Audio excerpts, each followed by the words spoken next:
गुरु प्यारी सासंगत जी, राधा स्वामी जी, एक बार फिर से स्वागत है आपका मेरे इस यूट्यूब चैनल पे। आज जो हम साखी आपके सामने लेकर आए हैं वह साखी साईं बुल्ले शाह और एक बादशाह की है। आशा करता हूँ कि इस साखी से हम सभी को कुछ न कुछ सीखने को ज़रूर मिलेगा। तो चलिए साखी को हम स्टार्ट करते हैं। एक दिन बुल्ले शाह मस्ती में गर्म तपी हुई भट्टी के पास बैठे हुए थे। पास से एक बादशाह गुजरता है। बादशाह उनसे पूछता है, कौन हैं आप? इस पर शाही बुल्ले शाह ने उत्तर दिया, एक मस्त फ़कीर। बादशाह ने पूछा, क्या हाल है?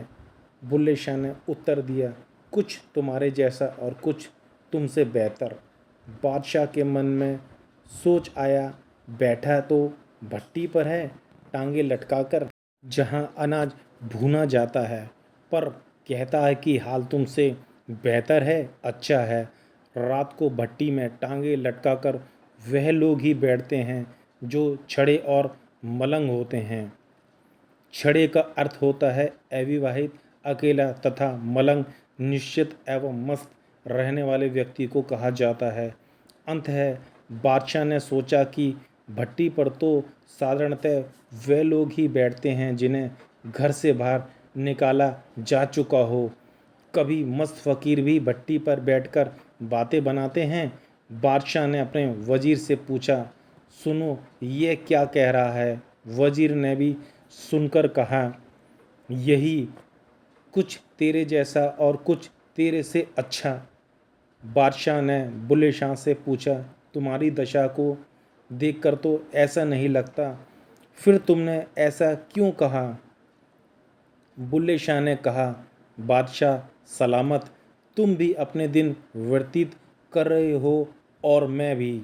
जब रात्रि होती है तो तुम विषय वासनाओं में लिप्त हो जाते हो, नृत्यंगनाओं के नृत्य से अपना मनोरंजन करते हो, अन्य बुरे बुरे कर्म करते हो और भोग विलास में मगन हो जाते हो, परंतु मैं परमात्मा की याद में लीन हो जाता हूँ, अतः मेरी दशा तेरे से उत्तम है।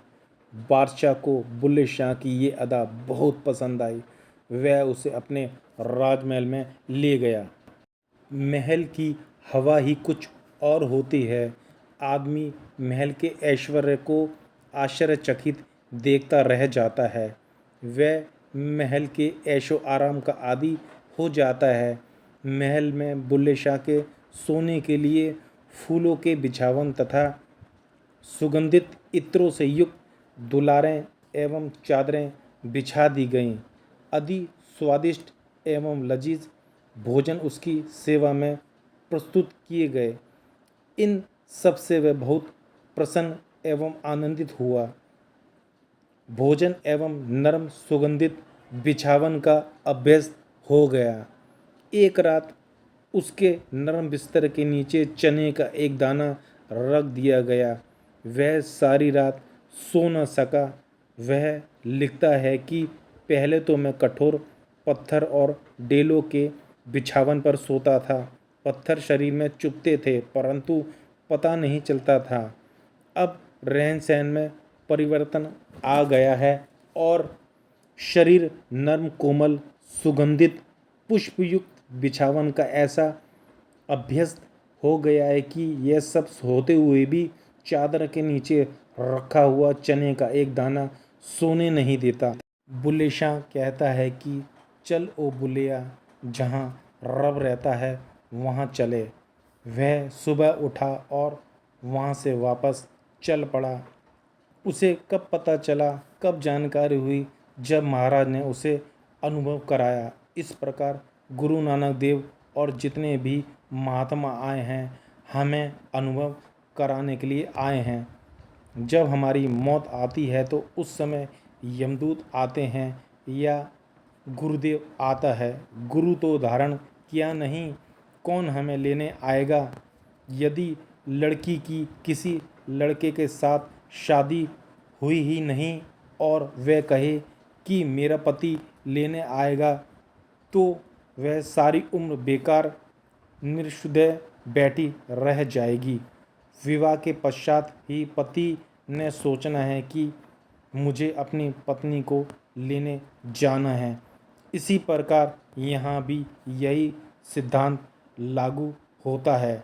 यदि गुरु धारण नहीं किया हो तो ले जाने के लिए गुरु नहीं आएगा, यमदूत आएंगे और आत्मा को इतनी असहनीय कष्टदायक तकलीफ़ें देकर जाएंगे कि वर्णन नहीं किया जा सकता। तो संगत जी, आशा करता हूँ कि साईं बुल्ले शाह और बादशाह की साकी आपको अच्छी लगी होगी और इस साकी से हम सभी को कुछ न कुछ सीखने को ज़रूर मिलेगा। अगर यह साकी आपको अच्छी लगे तो इस साकी को ज़्यादा से ज़्यादा शेयर करना, चैनल को सब्सक्राइब करना। जल्दी ही मिलते हैं एक नई साकी के साथ। जब तक आप अपना और अपने परिवार का ध्यान रखिए। आप सभी को दोनों हाथ जोड़कर प्यार भरी राधा स्वामी जी।